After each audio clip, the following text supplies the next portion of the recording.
Alright guys, in this video I'm going to show you how to install Node.js and set it up on a Mac. It's actually really easy. You could probably figure it out yourself, but let's go ahead and do it. So click install. Do we want to go ahead and keep it? Yes, of course. That's what we're trying to do.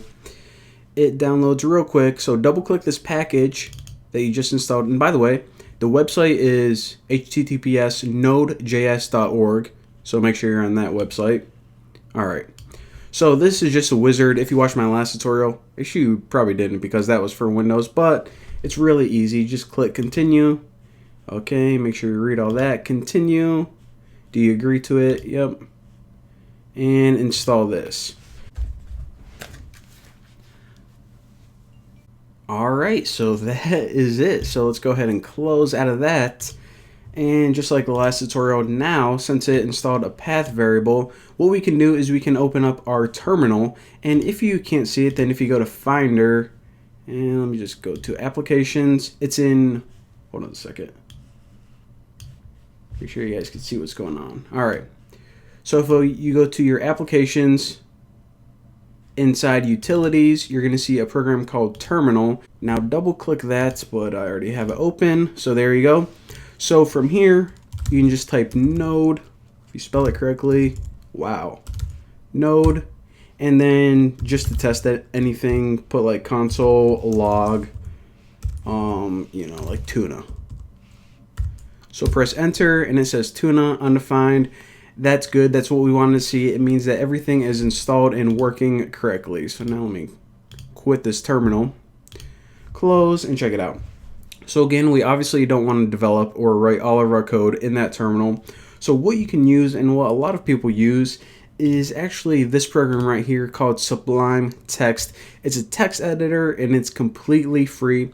Again, I highly recommend using WebStorm from JetBrains, but if you want a free one, then you can just go ahead and download this. It's really easy to download and install too. So download this. Dun, dun, dun, dun, dun. Alright, double click this.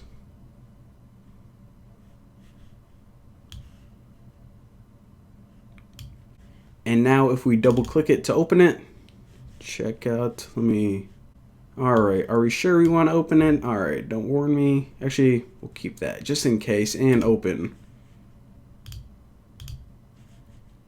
And let me clean all this up.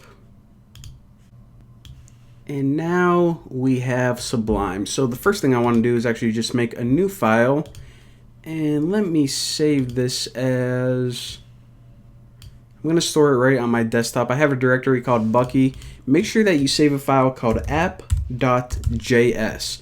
And just like before, this is our main JavaScript file or Node.js file. It's going to look to first whenever it's running our Node.js applications. So again, like I said, our main file.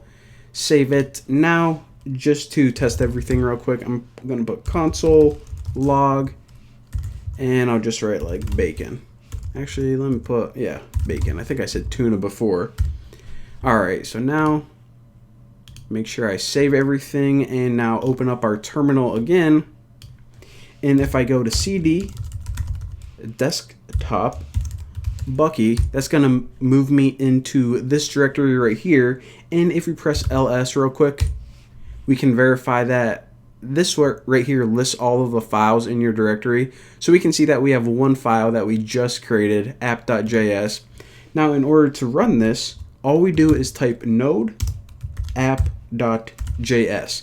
Now we hit enter and check it out. It just logs out or prints out bacon to the terminal. Beautiful, everything is working awesome. Now again, if you want to go ahead and continue using Sublime, feel free, everything is going to work great. However, one more time, I'm going to recommend WebStorm. That's what I'm going to be using in the future tutorials. But yeah, either way, thank you guys for watching, and I'll see you next time.